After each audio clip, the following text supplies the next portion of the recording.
Welcome students in the chapter of chemical reaction and equation. तो students इस chapter में हम स्टडी कर चुके हैं, पहले बहुत से रिएक्शंस हम पढ़ चुके हैं। तो स्टूडेंट्स आज नया टॉपिक शुरू करें, that is the decomposition reaction. तो डिकम्पोजिशन रिएक्शन क्या होती है, ध्यान दीजिएगा।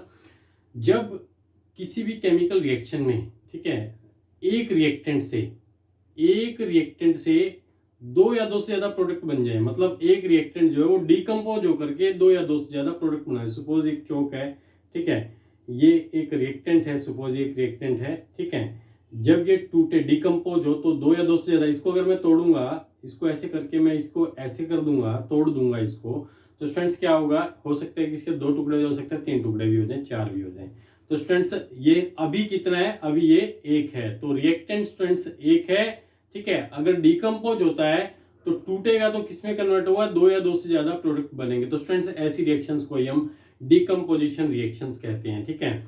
तो स्टूडेंट्स ध्यान रखिएगा, डिकम्पोजिशन रिएक्शन जो है कॉम्बिनेशन रिएक्शन के बिल्कुल अपोजिट है। तो कॉम्बिनेशन रिएक्शन और डिकम्पोजिशन रिएक्शन दोनों एक दूसरे के अपोजिट कैसे हैं, क्योंकि कॉम्बिनेशन रिएक्शन में दो या दो से ज्यादा रिएक्टेंट्स मिल करके, मतलब एरो के लेफ्ट हैंड साइड दो या दो से ज्यादा रिएक्टेंट दिखते हैं कॉम्बिनेशन में और एक प्रोडक्ट दिखता है। लेकिन डिकम्पोजिशन उल्टा है, यहाँ पर रिएक्टेंट एक दिखेगा, प्रोडक्ट दो या दो से ज्यादा दिखेंगे। समझ में आ रहा है, ठीक है। तो सबसे पहले आपको डिकम्पोजिशन रिएक्शन का डेफिनेशन याद करना है, क्या होता है। In this reaction a single reactant breaks down to give the simple products, मतलब जो है टूट करके डिकम्पोज होकर के दो या दो से ज्यादा प्रोडक्ट दे, उसे हम बोलेंगे डिकम्पोजिशन रिएक्शन कहेंगे, ठीक है। तो डिकम्पोजिशन रिएक्शंस के कुछ एग्जांपल्स को आपको याद रखना है, ठीक है। तो सबसे पहला आपके एनसीईआरटी बुक से अलग मैं एक भी एग्जांपल नहीं करवा रहा हूं, तो स्टूडेंट्स अपना एनसीईआरटी बुक के ऊपर एक बार फोकस कीजिए पूरा, ठीक है। तो एनसीईआरटी बुक के जो जितने भी एग्जांपल्स आपकी बुक में होंगे वो सभी आपको यहाँ पर स्क्रीन के ऊपर, बोर्ड के ऊपर लिखे जाएंगे। समझ में आ रहा है। तो सबसे पहला एग्जांपल आपको याद रखना है FeSO4 का, ठीक है, आयरन सल्फेट का FeSO4। इसके दो मॉलिक्यूल्स जो कि सॉलिड फॉर्म में एग्जिस्ट करते हैं, ठीक है। इसको मैंने डायरेक्टली हीट किया, मतलब गर्म किया, ठीक है। ये एक्टिविटी भी आपकी बुक के अंदर दिखा रखी है, डेल्टा का जो साइन है दैट इज अ हीट। इसे गर्म किया, इसे डायरेक्टली टेस्ट ट्यूब के अंदर डाल करके इसे जब हम हीट देंगे तो बनेगा क्या, Fe2O3 बनेगा, प्लस में SO2 और SO3 दो गैसेज वहां पर रिलीज होंगी। समझ में आ रहा है, ठीक है। Fe2O3 बनेगा और जो ये सल्फर SO4 है, इसमें से दो गैसेज अलग हो जाएंगी, एक SO2 बाहर चला जाएगा, एक SO3 बाहर चला जाएगा, ठीक है। तो तीन प्रोडक्ट बनते हैं। सबसे पहला डिकम्पोजिशन का रिएक्शन FeSO4, ठीक है, इसको डिकम्पोज किया। डिकम्पोज कैसे करेंगे, हीट देंगे तो क्या बनेगा, Fe2O3 प्लस में SO2 प्लस में SO3, सल्फर डाइऑक्साइड यहाँ पर बनेगा। समझ में आ रहा है सब बच्चों को, ठीक है।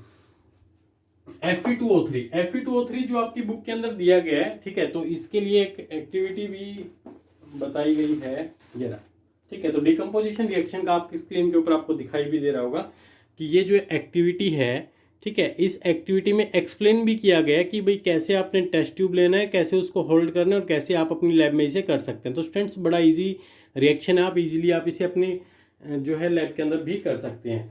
तो स्टूडेंट्स मैं आपको एक बात बता दूं, देखिए Fe2O3 इसका नेम क्या होगा, ठीक है। मैंने इसका नेम बोल दिया सल्फर डाइऑक्साइड, सल्फर ट्राइऑक्साइड, इसका नेम क्या होगा, देखिए इसे आयरन ऑक्साइड तो बोल ही सकते हैं, लेकिन बुक में, एनसीईआरटी बुक में इसका नेम लिखा हुआ है फेरिक ऑक्साइड, ठीक है। अब जो ये फेरिक ऑक्साइड है, इसका नेम फेरिक ऑक्साइड क्यों पड़ा, ध्यान दीजिए, ठीक है। अब यहाँ पर ऑक्सीजन कितने हैं, पहले तो ये देखिए कि भाई आयरन के ऊपर चार्ज क्या है, चार्ज निकालना आता है सब बच्चों को। अब आयरन के ऊपर चार्ज हम चेक करते हैं क्या है, ठीक है।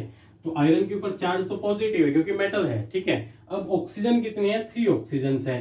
तो ऑक्सीजन अगर 3 है तो एक ऑक्सीजन कितने इलेक्ट्रॉन लेती है, 2 इलेक्ट्रॉन लेती है। समझ में आ रहा है, ठीक है। तो यहाँ पर ऑक्सीजन कितने, 3 है, तो कितने इलेक्ट्रॉन लेंगे, 6 इलेक्ट्रॉन लेंगे। समझ में आ रहा है। अब 6 इलेक्ट्रॉन देगा कौन, मेटल देगी। मेटल कौन है, आयरन। आयरन कितने हैं, 2, इलेक्ट्रॉन कितने देने, 6, तो कितने कितने देंगे, 2 आयरन मिलकर के 3 इलेक्ट्रॉन देंगे, मतलब इसके ऊपर +3 चार्ज आ गया, ठीक है। अब इसकी जो वैलेंसी है दैट इज द +3, ठीक है। एक एग्जांपल और ले लेता हूं मैं, कई जगह आपको FeO ऐसे भी लिखा मिलेगा। अब यहां पर आयरन की वैलेंसी जो है वो +2 है, ठीक है। इसको इसका ऑक्सीडेशन स्टेट भी बोल देते हैं, ठीक है। तो यहां पर देखिए Fe2O3 के अंदर इसका वैलेंसी +3 है और FeO के अंदर इसका वैलेंसी +2 है।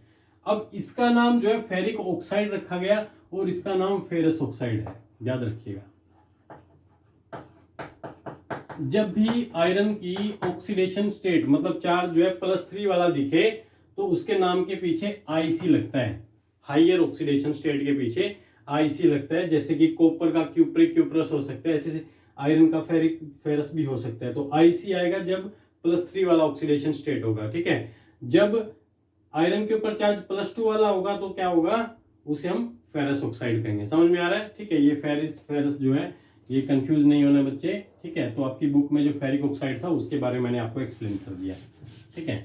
तो सबसे पहला रिएक्टेंट है आयरन सल्फेट, हीट दिया Fe2O3 SO2 प्लस में SO3 में कन्वर्ट हो गया।